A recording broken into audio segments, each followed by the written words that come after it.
Creta recommend क्यों नहीं करते आप ऐसे? क्रेटा रेकमेंड नहीं, मैं पर्सनली अपनी बात कर रहा था। क्रेटा मेरे को नहीं चाहिए, मेरे को भीड़ का हिस्सा नहीं बनना, बस वो वाली बात है। क्योंकि आपको मैं इसलिए कह रहा था क्योंकि क्रेटा वाली सारी चीज़ आपको सेल्टोस में मिल रही है और सेल्टोस कम दिखती है। तो क्रेटा की रिलायबिलिटी, क्रेटा का इंजन, क्रेटा के है ना सब कुछ, आपको जो कोर चीज़ें होती हैं वो क्रेटा की मिल गई। यानी कि जिस चीज़ से आप खुश थे, लेकिन क्रेटा इसलिए नहीं ली क्योंकि आपको भीड़ में नहीं घुसना था, है ना।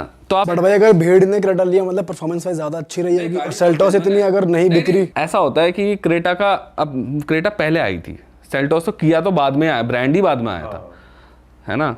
तो ऐसा परफॉर्मेंस में कोई चेंज नहीं है क्योंकि सेम इंजन है। आप अगर आप सर्विस कराने जाओगे ना तो आप किया की ब्रांडिंग, वैसे किया और हुंडई की दोनों की ब्रांडिंग सेम एक पार्ट में सेम ही ब्रांडिंग हो रखी होती है, कई पार्ट्स के अंदर उठा के वही वाला लगा दो, कोई फ़र्क नहीं है, कुछ फ़र्क ही नहीं है, सेम ही सब कुछ सेम है। वो बाहर की स्किन बदल दिया है, इंटीरियर का डिज़ाइन बदल दिया है, वो बात है। वो मेरे को पर्सनली थोड़ी सेल्टोस ज़्यादा पसंद है, इसलिए मैंने बोला। सेल्टोस में फीचर ज्यादा है अंदर एज कंपेयर टू। नहीं, फीचर्स भी दोनों सिमिलर से ही हैं। सेल्टोस मैट फिनिश में तगड़ी लगती है, ब्लैक मैट उसमें फिनिश में, look वो बढ़िया ऊपर के आती है। मॉडल्स में आती है।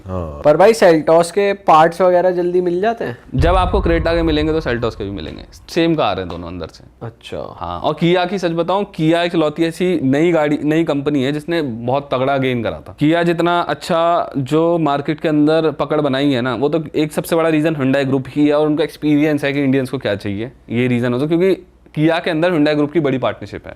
अच्छा, हाँ, तो हुंडई ग्रुप की गाड़ी कह सकते हो एक तरीके से। लेकिन किया एक ऐसा ब्रांड है जिसने बहुत अच्छा गेन करा है। जैसे अगर आप अभी जो आई है सिट्रोइन है उसको देखोगे, या बाकी जो ब्रांड्स नए आते थे इंडिया के अंदर, वो उतना कभी नहीं कर पाए जितना किया ने करा। सेट्रॉइन क्यों नहीं कर पाया भाई? बढ़िया। एक तो ये होती है कि ना मार्केट में एक्सपर्ट बैठे हुए हैं, वो पता नहीं क्या ज्ञान दे देते हैं। क्योंकि देखो मैं बाहर से आ रहा हूँ, मैं मार्केट नहीं समझता इंडिया की, ठीक है, इंडिया की मैं मार्केट समझता नहीं हूँ। अब किसी ने क्या ज्ञान दे दिया, क्या नहीं दे दिया उनको, कि भाई इंपॉर्टेंट फीचर्स दे दो। बाकी के जो, जैसे लोग इंडियंस को सनरूफ बहुत पसंद है, मेरे को नहीं लगता ज़रूरी है इंडिया के अंदर, कोई ज़रूरत नहीं है, कोई खोलता भी नहीं है उसको, ठीक है। और उससे क्या होता है, मेंटेनेंस भी बढ़ जाती है। लेकिन उन्होंने उस चीज़ को सही मान लिया कि भैया सनरूफ देनी नहीं है। लेकिन इंडिया में क्या है, लोगों को ज़रूरत की चीज़ें कम चाहिए, वैसी चीज़ें ज़्यादा चाहिए जो शो ही होती हैं। सही बात है, वही चाहिए ना। अब तुम्हें तो गाड़ी बेचनी है ना यहाँ पर, वो देनी पड़ेगी। वो कई चीज़, जैसे फिर एक हैंडल होता है, लोग क्या नाम है आजकल ग्रैब हैंडल आता है, उन्होंने वो फ्लैप वाला पुराने ज़माने में सेंट्रो और उसमें आया करता था, वाल दे दिया। कई जगह पर फिर इंटीरियर की क्वालिटी हो गई, एक तरफ तुम्हारे बैठा है क्रेटा, किया और क्या नाम है बाकी ब्रांड जो इतनी अच्छी क्वालिटी दे रहे हैं इंटीरियर्स की, जिन्होंने बेंचमार्क सेट कर दिया है, वो ज़्यादा बिक रही हैं। तो आपको देखना चाहिए ना कि वो बिक क्यों रही हैं। आपने इंटीरियर की क्वालिटी सारे में हार्ड प्लास्टिक दे दी है ज़्यादातर। लेकिन सिट्रोइन में एक अच्छी चीज़ ये है कि जो उनके इंजन्स हैं वो बढ़िया हैं सिट्रोइन के। उन्होंने जो इंजन लेकर आए हैं वो नन GDI इंजन्स लेकर आए हैं, टर्बो वाले, उनकी पावर अच्छी है। उन्होंने क्या करा है, उन्होंने एक चीज़ बहुत अच्छी करी है इंजन के मामले में। क्योंकि ऐसा इंडिया में भी ना, आपको एक चीज़ बताऊँ मैं, ऐसा लग सकता है कि इंडियंस को पावर पसंद नहीं है, लेकिन इंडियंस को पावर पसंद है। अगर आप स्विफ्ट को भी देखोगे ऐसा लगेगा कितनी पावरफुल गाड़ी होगी, है ना, 80s में हॉर्स पावर है उसकी। लेकिन गाड़ी के वजन के हिसाब से अगर बंदा चलाता है ना तो उसको पावर फील होती है। वैसे अगर आप क्रेटा की देखोगे, क्रेटा का चाहे नॉर्मल NA इंजन हो या फिर टर्बो वाला इंजन हो, दोनों ही बहुत ज़्यादा पावरफुल है। अपने सेगमेंट में स्टार्टिंग उसने अच्छे इंजन के साथ करी थी। और इंडियंस को भी पावर चाहिए। इंडियंस का ये है कि हमें सब कुछ चाहिए, पैसे कम देने, वो वाली हिसाब है। तो ये सिट्रोइन क्या गड़बड़ कर गई इन्होंने, मेरे को ये लगा था कि सिट्रोइन ना, जैसे काम के फीचर्स उन्होंने ज़्यादा दिए होंगे, सेफ्टी वगैरह पे ज़्यादा ध्यान दिया होगा, ठीक है, उसके बारे में तो मैं बहुत ज़्यादा नहीं बोल सकता हूँ। लेकिन जो एक्चुअली में लोगों को पसंद होते हैं ना कि भाई हमारे पास ये वाला फीचर है, सनरूफ है, ये है, वो दिखाने में मज़ा आता है, फील है गाड़ी के अंदर, वो नहीं दे पाए। वो उसकी वजह से ना बहुत ज़्यादा मार्केट ख़राब है इस टाइम। इतनी मार्केट ख़राब है सिट्रोइन की, वो 500-600 गाड़ियाँ महीने की बेच रहे हैं। 5 मॉडल है उनके पास, 4 से 5 मॉडल है।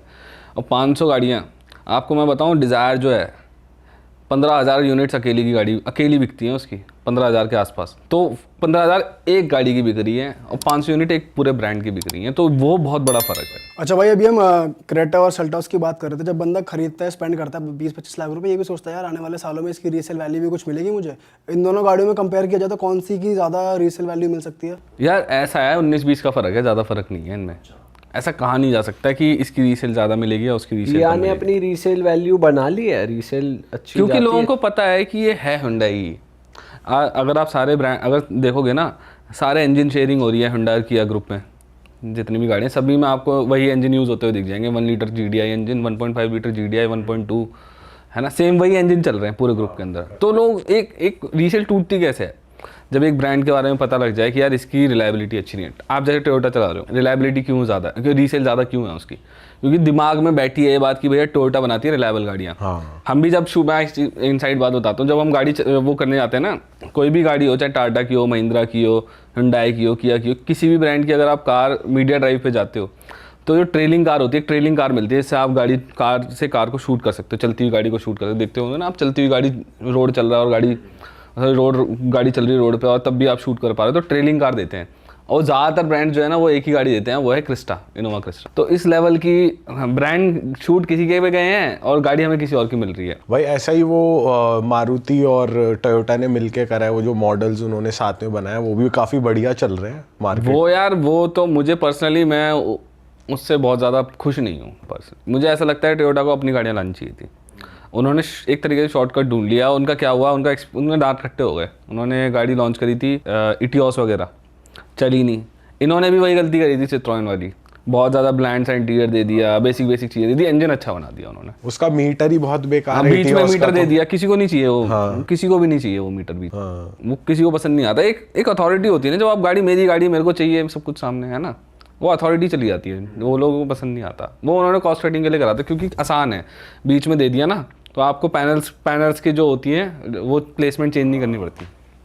लेफ्ट हैंड ड्राइव कई कंट्रीज हैं, कई राइट हैंड ड्राइव कंट्रीज हैं, तो उन्होंने बीच में ही दे दिया। पर वेलफायर तो बहुत अच्छा परफॉर्म कर रही है। इंपोर्ट करते हैं वो वेलफायर को, यहाँ कुछ नहीं हो रहा उसका। यहाँ नहीं बन रही। नहीं। तो मैं क्या बता रहा था आपको, रीसेल की बता रहा था। तो टोयोटा की रीसेल इसलिए क्योंकि पूरी दुनिया में पता है कि भैया गाड़ी बहुत ज़्यादा रिलायबल है। और जब इंडियंस को सबसे ज़्यादा वैलिडेशन पता है कहाँ से मिलती है, बाहर से। बाहर की वैलिडेशन चाहिए होती है लोगों को, इंडियंस को खासकर। अगर किसी अंग्रेज ने बोल देना कि टोयोटा बहुत ज़्यादा अच्छी है, क्योंकि टोयोटा बहुत क्या है कि टोयोटा अक्सर ना कई साल ऐसा होता है कि वो फोर्ड से भी ज़्यादा बिक रही होती है अमेरिका के अंदर।